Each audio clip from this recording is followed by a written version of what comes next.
বাংলাদেশের ক্রিকেটারদের অভিষেক হয় তরুণ এক স্বপ্নময় দিন দিয়ে, কিন্তু বাংলাদেশের ক্রিকেটাররা অচিরেই তাদের ক্যারিয়ারকে হুমকির মুখে ফেলে দেয়।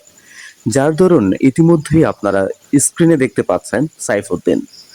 বাংলাদেশ এবং নিউজিল্যান্ডের মধ্যকার টি-20 সিরিজে ইতিমধ্যেই ডাক পেয়েছেন কিছু নতুন মুখ, অপার সম্ভাবনাময় নতুন খেলোয়াড়। পুরনোদের ছাঁটিয়ে নতুনদেরকে বাজিয়ে দেখার প্রত্যয়, এটা নিয়ে শুরু হয়েছে খেলা।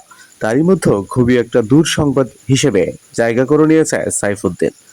আপনারা যদি তার ঠোঁটের দিকে লক্ষ্য করেন, অবশ্যই দেখবেন তার এই নিরন্তর ক্যারিয়ারে সুন্দর একটা ক্যারিয়ার ছিল। অলরাউন্ডার নৈপুণ্য প্রদর্শন করে বাংলাদেশকে তিনি ইতিমধ্যেই অনেক জয়ের সম্ভাবনা তৈরি করে দিয়েছেন এবং জয় এনে দিয়েছেন।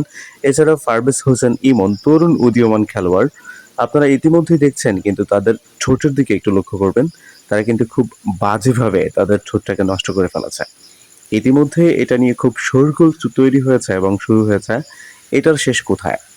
ধূমপান করে তারা তাদের ক্রিকেটের অর্থাৎ সম্মানটাকে কেন জানি হুমকির মুখে ফেলছে।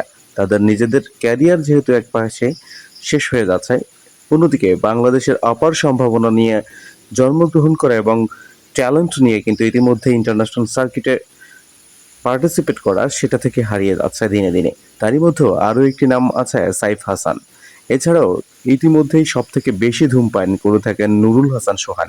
আপনারা যদি তার ঠোঁটের দিকে একটু লক্ষ্য করেন, দেখবেন যে কালো আবরণ তৈরি হয়ে গিয়েছে, যে তিনি কি পরিমাণ ধূমপান করেন। যদিও ধূমপান করে থাকেন, তাহলে নির্দিষ্ট একটা সীমাবদ্ধতা প্রত্যেকেরই থাকা উচিত এবং নির্দিষ্ট জবাবদিহিতার জায়গা অবশ্যই থাকা উচিত। বাংলাদেশ ক্রিকেটের বর্তমান বিসিবি পদে অর্থাৎ অ্যাডহক কমিটির সভাপতি পদে তামিম ইকবাল নিজেও তিনি কিন্তু এই অ্যালকোহল জাতীয় জিনিসে কিন্তু জড়িত। তাই তার দ্বারা অন্য কিছু বা ক্রিকেটারদের শাস্তির মুখে ফেলানো, এই ধরনের কোনো কিছু তৈরি তার দ্বারা সম্ভব হবে না।